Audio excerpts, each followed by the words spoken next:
देखिए, जो आज सुबह में यूएस ने ईरान के 3 या 4 न्यूक्लियर साइट्स पर जो अटैक किया है वो इंटरनेशनल लॉ का वायलेशन है, यूनाइटेड नेशन चार्टर का वायलेशन है, एनपीटी का वायलेशन है और ख़ुद यूनाइटेड स्टेट्स का जो संविधान है, आइन है, कॉन्स्टिट्यूशन है, उसका वायलेशन है। क्योंकि उनका संविधान आइन ये कहता है कि बग़ैर उनके कांग्रेशनल परमिशन के कोई उनका मुल्क, उनका देश जंग नहीं कर सकता।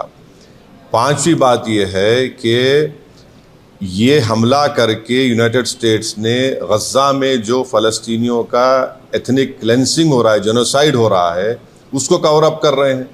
और इजराइल जिसके पास 700-800 न्यूक्लियर वॉरहेड है, जो एनपीटी को साइन नहीं किया, जो आईएईए के इंस्पेक्टर्स को अलाउ नहीं करता, उस पर कोई बात ही नहीं कर रहा है। और छठी बात यह है कि मेरी बात लिख के रख लीजिए कि 5-10 साल में ईरान 90% यूरेनियम का एनरिचमेंट करेगा, 90% करेगा। नहीं रोक सकते ईरान को। अब ईरान एनपीटी से निकल जाएगा और एनरिचमेंट करेगा।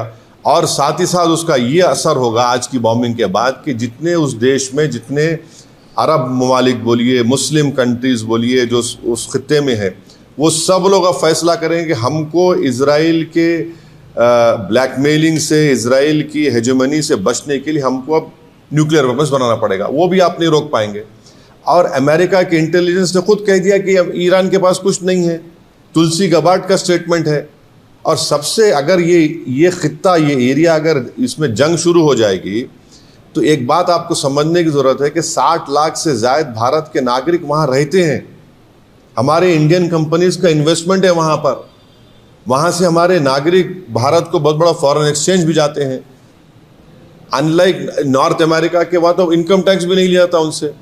और आखिरी बात यह है कि क्या पाकिस्तान इसीलिए ट्रंप के लिए नोबेल पीस प्राइज का डिमांड कर रहा था कि पूरा उस खित्ते में जंग शुरू हो जाए?